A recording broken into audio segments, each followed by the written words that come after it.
નમસ્કાર।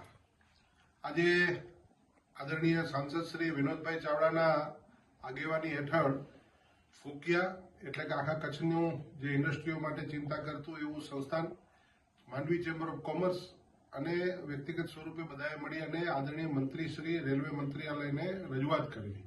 માંડવી માટે હવે રેલવેના ઘણા બધા પ્રોજેક્ટો છેલ્લા આપણે 10 વર્ષમાં જોયા કે ખૂબ કચ્છની અંદર આદરણીય પ્રધાનમંત્રી શ્રી મોદી સાહેબના નેતૃત્વમાં કે રેલવેના પ્રોજેક્ટો આવ્યા અને સાંસદશ્રીએ ભરપૂર એની અંદર સૂચનો કર્યા અને એ બધા સફળતાપૂર્વક પ્રાપ્ત થયા।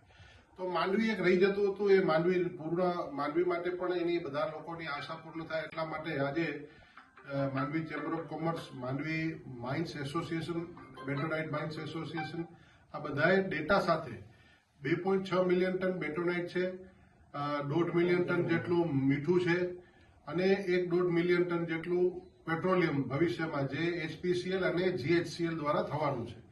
તો આ બધા જ કાર્ગોને કારણે વાયબલ પ્રોજેક્ટ છે એની રજૂઆત માનનીય સાંસદશ્રીની આગેવાનીમાં મંત્રી શ્રી અશ્વિનીજીને કરી। એમણે તાત્કાલિક અધિકારીઓને સૂચના આપી અને DPRને મંગાવવા માટેનું કહ્યું છે અને સંપૂર્ણપણે આશાવાદી છીએ અને સકારાત્મક પ્રતિસાદ મળ્યો છે। કચ્છને મોદી સાહેબે ખૂબ આપ્યું છે, તો મને સંપૂર્ણપણે આશા છે કે હજી આવનારા દિવસોની અંદર ટૂંક સમયમાં જે પ્રકારે સાંસદશ્રીએ પણ ત્યાં મંત્રીશ્રીએ પણ જે ખુલાસો આપ્યો અને હૃદયની આપને શુભેચ્છા સાથે એણે હા પાડી છે, હકારાત્મક પ્રતિસાદ આપ્યો, તો એ પ્રતિસાદને કારણે આગામી સમયની અંદર આની પણ મંજૂરી આવશે અને એ આગળ કામ ચાલુ થશે એવું મને સંપૂર્ણ આશા છે। ધન્યવાદ।